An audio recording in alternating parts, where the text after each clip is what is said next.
We are here in Detroit, Michigan at the Jimmy and Grace Lee Boggs Center for Nurturing Leadership, and it's truly an honor to be here. I can speak for myself, but I know for Daniel as well.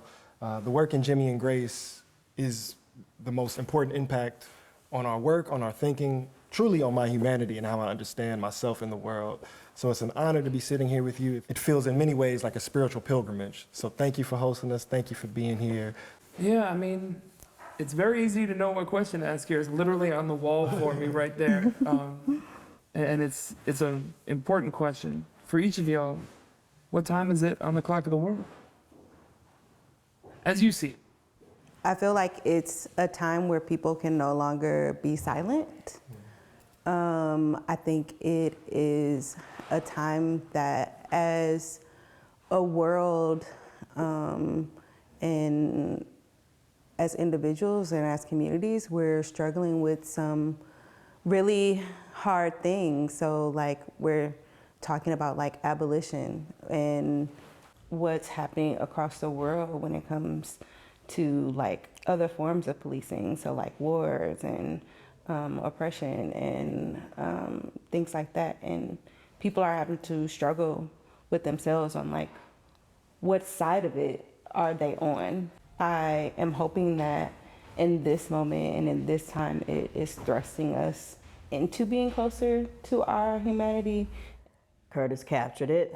It's a time of reckoning and awakening of spirituality where folks are being more honest and truthful. And I think the questions in our heart and in our minds are coming out as to what side are we on. The truth, we are in a time of access to information and it's at our fingertips.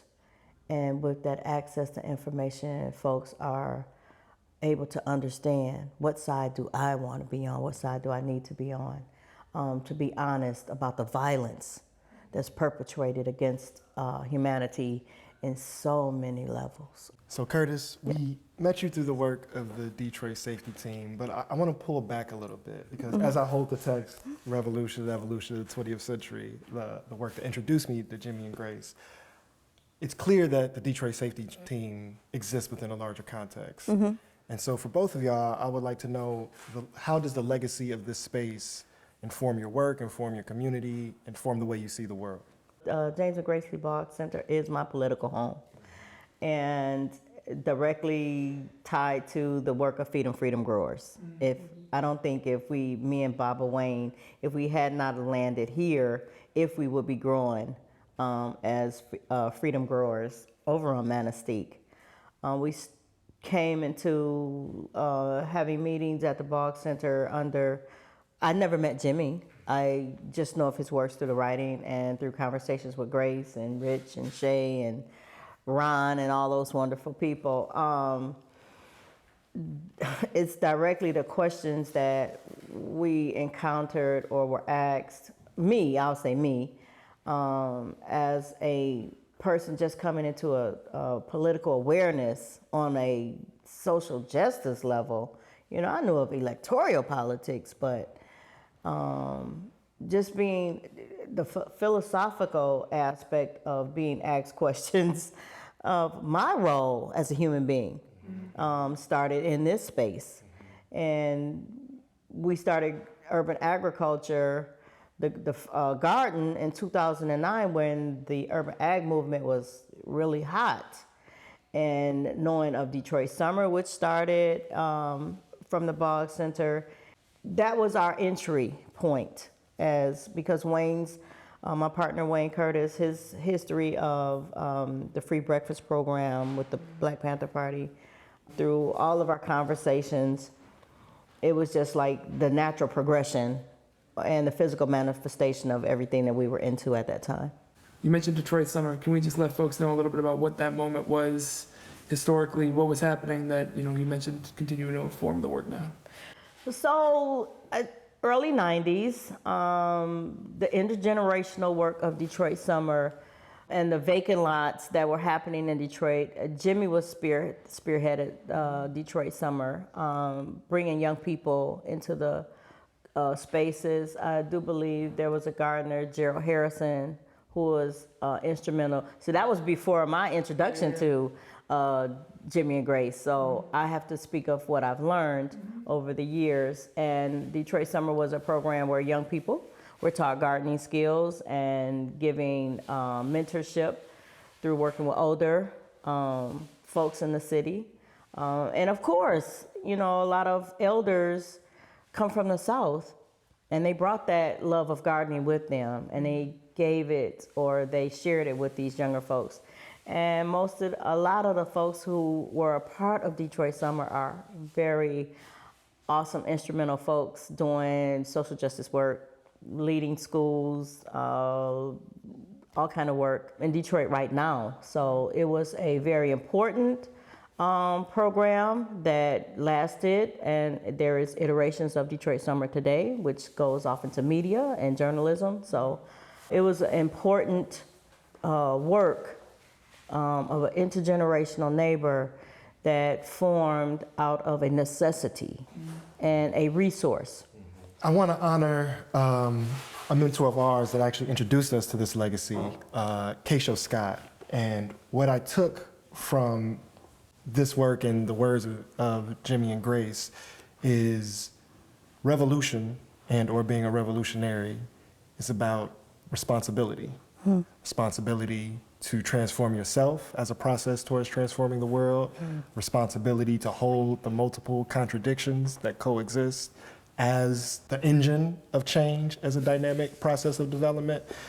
And we were talking a little bit before, that responsibility is one humanizing and brings excitement and places me in situations I would have never been in, but at the same time, it's heavy and can be alienating. And so how has holding this responsibility in this revolutionary tradition through abolition and through the urban agricultural work landed for you also as a family, as two generations coming up in this space?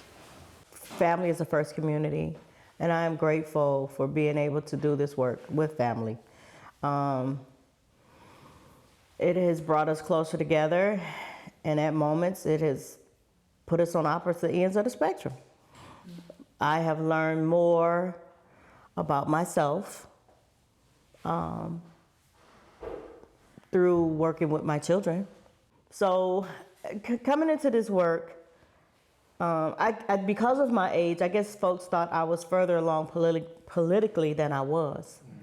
And I was given opportunities, you know, meeting folks, traveling, doing all these things, having these deep conversations. So grateful for my relationship with Wayne, but working through the contradictions. I'll give you an example. So I had a full-time job, and I'm going to work every day. And Wayne Curtis would say, "Myrtle, that's not real work." And I said, "Yes, it is. Yeah, it is. It's very real. I go there every day. I perform every day. I come home, and I kick back and put my feet up." But the political, what choices was I making? That personal responsibility, what choices was I making? I started shifting without my own permission. And I started to look at the work that I was doing. I worked in food service, the industrialized food service. One day on my way to work, driving in an automobile 30 miles out in the snow and ice, it hit me. This is not real. This is not what I want to be doing. This just does not feel good. And then to get there, nervous, after slipping and sliding all the way there, and the manager would not even say good morning. And so on the other hand, as I'm continuing to learn more about food justice, sovereignty, and what it means for folks all along the food system, I was like, this doesn't feel good. This is not the way it should be. And I had a choice to make. And so the opportunity came about through this person right here. And said, "Mom, there's an opportunity to put some programming together and for all the work that we have been doing already. And it meant that I could go to my job and say, in 2 weeks, I'm leaving. I have an opportunity to go full-time into urban agriculture and whatever that looks like. So it's been a learning experience. It actually meant one day Grace asked the question, or in some way, the conversation about small is beautiful came up. But at the same time, what are you doing that affects somebody else across the world, across the water? And that was the question I took home, and it kept me up. It kept me up. And so what needed to be created in order to take the place of this 9 to 5 that was not feeding my soul? So the question of how do you grow your soul? Before we go to Curtis, I want to ask you the same thing, but something that you just said reminds me of one of the probably most impactful things that I read in Grace's book, The Next American Revolution, when I read it around the same time that Damon read this, that this question of how do we define revolutionary process? What is this next step forward? And and what I heard in that story you just told was that you had to do the wrestling of how do I become more human in my day-to-day, in the way I interact with people, in the thing I'm pouring my energy into. That process, that revolving of how do I become more human, how do I revolve forward, that's something that just for me has been at the center ever since I read it on a page. That her words has been at the center of every decision that I've made about what I want my life to be. And so, one, just the resonance of that, and I'm wondering for y'all, similarly as those words stuck in my head, are there words from Grace or Jimmy that you carry with you that like you're about to do something, you hear that voice pop in your head? I think Mama said it, but like holding the contradictions. I feel like that is something that I'm always thinking about, like the contradictions that I'm holding personally, like in doing this work, and like as a movement, the contradictions that we hold, and like, okay, when you're wrestling with them, like when is it time to like put it down? And like also understanding that that is a process for us individually. And that process might look differently when we are holding something like as a whole. But yeah, I feel like that's something that I'm always thinking about, like all the time. As we talk about the struggle in this 1 Million Experiments project, what we're learning, what we're following is how folks are struggling in the affirmative sense to not only strive to create safety, but to redefine and understand it beyond the constructs of what, the system or the state tells us what safety means and looks like. And so, as a part of the Detroit safety team or a part of this revolutionary legacy, how does this work? How does this tradition inform how you understand or define what safety looks like here in Detroit or in the world? Years ago, the Detroit Summer folks, before I shifted into Allied Media Projects, they used to host Shout this. out to Allied Media. Yeah. Yes. They used to host like this monthly potluck. I had started going, I was going to Wayne State at the time, and me and my best friend were living together. We were like, look, this potluck is up. We were like super excited, and we would go like whenever it was like the first Thursday of the month or whatever. Oh, good potluck. Yes. And it was also just like with people that I would much rather be with. And simultaneously, some walkouts were happening with Detroit public school students. They were like, these schools suck, we want better, we're walking out. And with like some people I knew, and I think like maybe my dad, I was like, man, I think they should really be doing sit-ins. I think that would like be more effective. And I'd gone to one of the potlucks and was having a conversation with Jenny Lee. And she was like, hey, Curtis, did you like see this article that Grace wrote? And I was like, no. And I like checked it out, and like Grace had said like, yeah, they should be doing sit-ins. And I was like, I am on the right path, yes. I feel like Jimmy and Grace and like all the people that like have come together to create this political space, like have become like my litmus test of like, am I going in the direction that I want to be going in? Are the people that like raised me, would they be proud of the decisions that I'm making? And so like similar to me, like reading that article, like when I'm having these conversations with like Mama Myrtle or Baba Wayne or all of these really wonderful elders that we have here in the city. I was having conversations with folks as the Detroit safety team was becoming like a shape. Like those were the things that were like in the back of my head. Like when we're talking about like how we care for our practitioners as much as we care for the people that we're like doing this support work with, these are the people that I carry in my body. That when it doesn't feel good, I'm like, oh no, we're not going in the right direction. Like I'm not gonna want to talk to Mama Myrtle about this. Or I wouldn't have sit down and have a conversation about this with Grace. We're like, we're going in the wrong direction. And so I'm really thankful to have had those people and like have this place that is not just like a building, like energy and like conversations and community and like love, like all wrapped up into this space that like that's like a guide and like a soft landing for also when I make mistakes, because I'm gonna make mistakes. That's beautiful. I love that soft landing. Yeah. Because we do, we sometimes don't get it all right, and not to be canceled or thrown away, and have a soft landing place where you get to try things out, you know, so that safety. It looks like a lot like love, and I care about you and your ideas, and I know we can get back on the right track. Because this work can be isolating, it can be very heavy, it can feel like I don't think I'm making a dent, and because it's so large. But yeah, having that soft place to land, that's what I wanted to touch on. I appreciate that.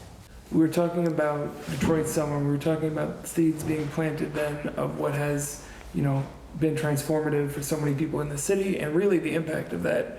And right before we came here, we knew we had to pick up some food, and so we stopped at the brand new co-op. And so I want to talk a little bit about like if those are ends of a timeline that also continues in both directions beyond it, or 2 points on that timeline. You know, as people who weren't here before that place existed, what does it feel like to know that that is part of the tapestry of what the city is now? That there is that place exists. That place is real. You can walk in there and get what you need. How does that change your understanding of place, and even maybe your understanding of safety? Often I say to people, like, what we're doing is not like a sprint, it's like a marathon. It's like we're committed to like this long game of like shifting this culture. And so for me, it's a reminder to like stay in the course, because like safety, the culture of safety will not shift overnight. And so like, what does it look like to like have conversations with folks that don't love the police? I've like heard people say this before, like, well, I call the police because I don't know who else to call. Do I love them? No, but I'm absolutely gonna call them. And so like, and I think that is valid. You've never seen anything else. And even though you know this absolutely does not work, you have no idea in this moment who else to call. And so being able to like have those conversations and like build community and build trust and build relationships, that is like what safety is. Like it's in those relationships that we have that we're able to create that with one another and support one another. And so it is like something that is gonna start, and then we'll look back and be like, oh, we have this very different thing where people are able to like, maybe not call somebody, but maybe it's their actual next door neighbor or like some other system that's just like put into place that works for that community or that block.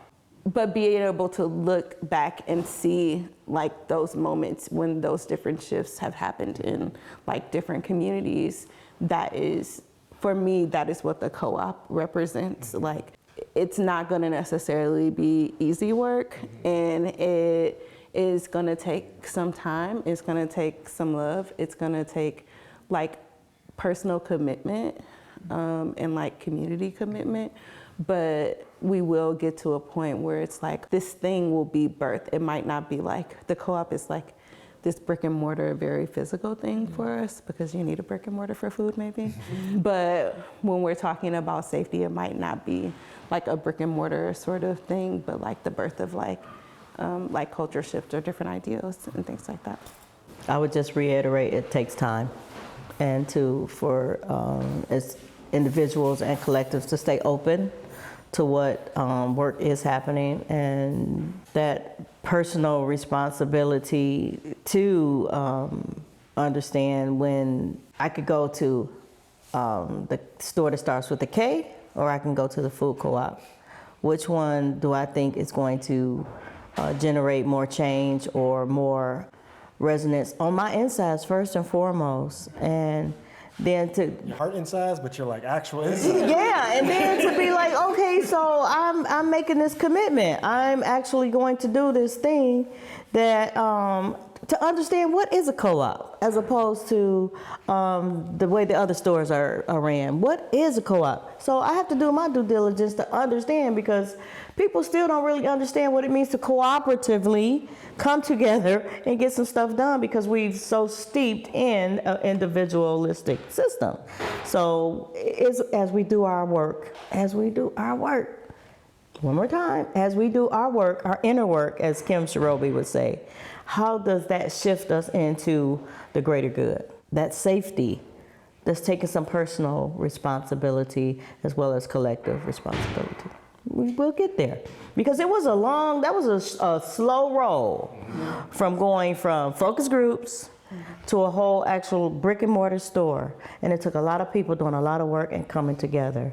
But when we do, we do at FFG, we do a volunteer Saturday, and it's a lot of people doing a lot of work. And by the end of the season, we have created a wonderful garden over and over again. So, Curtis, you mentioned looking back, and so I want to invite you to do that, because that's part of what we're here to do. So when we talked to you a few years ago, we were talking about the Detroit safety team and how it emerged out of a need for a very beautiful and powerful space, the Allied Media Conference. But in that, for the conference and for y'all as an entity, there was a wrestling with the contradiction of we are building up all of this capacity for folks that are not from here or are only going to be here for a weekend. And there is a severe need that our community has in terms of building and creating safety with each other. And so I want to invite you to look back, one, on the choices of making the shifts, and are there any reflections you have on holding those contradictions, or are there any lessons or new work that's emerged since that focus has shifted? Originally, because of the pandemic, we shifted from wanting to do a hyper-local like community fellowship, which we will circle back around to something that people across the city would be able to have access to. And as I was thinking about it, I was like, well, when I first started being a practitioner, I did like a 2-day thing, and they sent me out into the world, and I was scared. And also felt like I didn't have like all the tools I needed, kind of. And so with the 2-year fellowship, we really want to, be able to like give people as many tools as possible. And also understanding that like having access to these tools, like going on all these trainings, can be really expensive. But during the second year, they're also able to like get some mentorship and shadow somebody. So like having someone like gives them a space to feel comfortable making those mistakes and not just making those mistakes on their own. A soft place to land. A soft place to land. Going into this fellowship, as we went into this year, we did a retreat like with all the staff, and we started thinking about like, well, what does it look like to circle back around to the neighborhood fellowship? And it felt really exciting to like be like circling back to something as we're like in the midst of like this different iteration of it. And it charged it in a very different way. And it still didn't take the exact same shape like in our minds that we had before. So I don't know, like it feels really great to know that we're flexible as an organization and we're able to be flexible while we're also like holding on to like the values and principles that we hold close to our hearts and in our bodies. And so, yeah, I'm really grateful for where we are right now and for all the mistakes that we probably have made. You mentioned learning from mistakes, and we don't got to get in all the nitty gritty, but one of the central threads of the 1 Million Experiments Project is honoring the value of failure, that failure is important, failure can be beautiful, failure can teach us for what we need to do next, and we cannot let the fear of failure demobilize us or prevent us from activating. And so for people who are watching this who maybe can't access Detroit, but want to respond, want to be present, want to build their own safety team, are there anything from these mistakes that folks who are looking to activate can learn from or use to build, to start? I would say not let the idea of perfect get in the way of doing. Early on, that was really hard for us. Like, we're not ready, we're not ready, we're not ready. I think that there were a lot of really great conversations that we were able to have like as a core team, but also like being able to shift into support was like a hard space. I feel like there's a balance, right? So I do think that it is important sometimes to be like, okay, we don't need to be doing both of these things at the same time, where we're having the conversations and like doing the things, so like building a plane while you're flying it. And sometimes you need to be doing one or the other.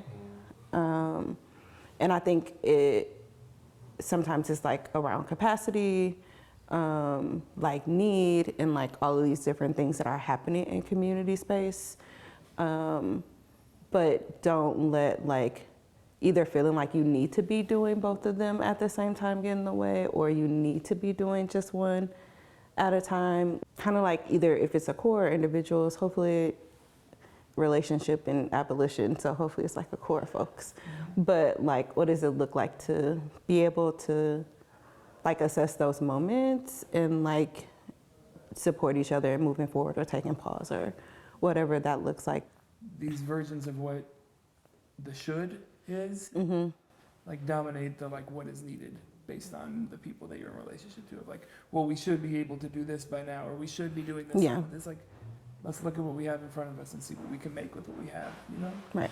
I mean, as the Boggs say, it's the relationship between the real and the ideal, or the actual and the potential, right? And like, don't let what this could potentially be disrupt what we actually are, or we have an ideal of what we're trying to get to, and that ideal is always shifting. But in our current reality, we have limitations, we have contradictions Right. that we're working through to move through that dialectic process. Yeah. A version of this question again, you know, like we said at the beginning, this space is sacred space for us, as I know it is for a lot of folks. Are there any last words, memories, experiences about the two of them, Jimmy and Grace, that you want to share? Things that have stuck with you that have been important, or even stories you've heard from others?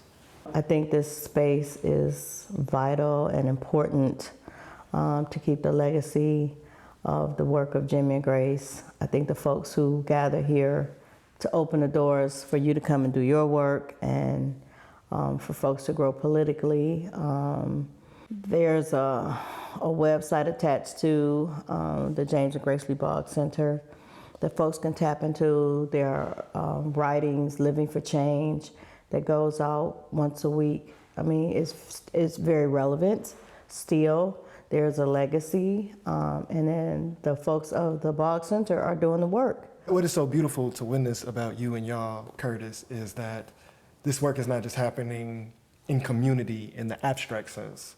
It's happening literally within families. And so how has that process for you been of working in this tradition and this legacy with and in your family? I think I know, like, working with my parents made me brave. When we were, like, at the beginning of Feedom Freedom, I was very much, oh, that's Wayne and Myrtle's kid. Like, I didn't really have a name anywhere that I went. That's how I was, like, introduced. And I was, like, totally fine with that. I was super proud of my parents and, like, being a part of Feedom Freedom, it like... You were first name Wayne and Myrtle's last name kid. Yeah, yes. In working with them and like building Feedom Freedom growers and learning about food and also like being vegan for like 4 years. And there was a moment where I started working with the Detroit Area Restorative Justice Center, like on a really small scale. And I was like, actually, I think this is what I want to do. And so I had the conversation with Mama Myrtle and Baba Wayne, and we were like, okay, everybody's gonna make this shift, because it was like a shift within Feedom Freedom. And then this shift for me, because I was literally like going to, like, my work was like there. From that, like when we decided to start Detroit Safety Team, like I knew it was possible. Like I saw like my parents starting off in like a couple of raised beds, and now like 4 plots and a hole across the street. Like the shift that happened over 12 years. Over the 12 years that Feedom Freedom has been in existence, like I knew what was 15 years of Feedom Freedom, like what was possible. And so even though it's not food, it's still community. Feedom Freedom, the thing, like the tagline is like grow a garden, grow a community. And so we're still like building relationship and growing community. And because of that, I knew what was possible. And it's important to have those spaces that make us brave. And you really blossomed through the going forward with the restoration work. So. What is it like for you as a parent to, one, hear that and to see the possibilities continue to expand through your lineage? It's wonderful. It's a dream come true, because I hear so many stories where the young people just go the total opposite way, like, but then still to be connected in the work, to benefit from the work, because I've had to sit on a porch and be consulted. So it's blessings on blessings. It's a beautiful process, you know. It's a beautiful process. And I don't throw the word happy around either. I mean it. Yeah, I can feel that joy bubbly, like, yeah, that's my kid over there. You know, I had something to do with that, you know. But I tell you, the thing that really is when Curtis calls and say, can you do this, this, this? Like that email that came, Mom, there's these folks. And then to circle back and know that you were the folks. Of course, you know, of course, yeah, that circle, it was, felt real good about that one. What I take from the Boggs is revolution is not what most conceive of it. Most folks think of it as just the seizure of power. And what they offer to us is that revolution is the process of evolving humanity. All right. And so I want to thank y'all for being stewards of this process, of this evolutionary change into becoming more human. And thank you for sitting us here in this sacred hollow ground and for all the work that you do. Thank you for keeping that circle connected and opening the doors to us. It's a joy to be here with y'all. Thank you.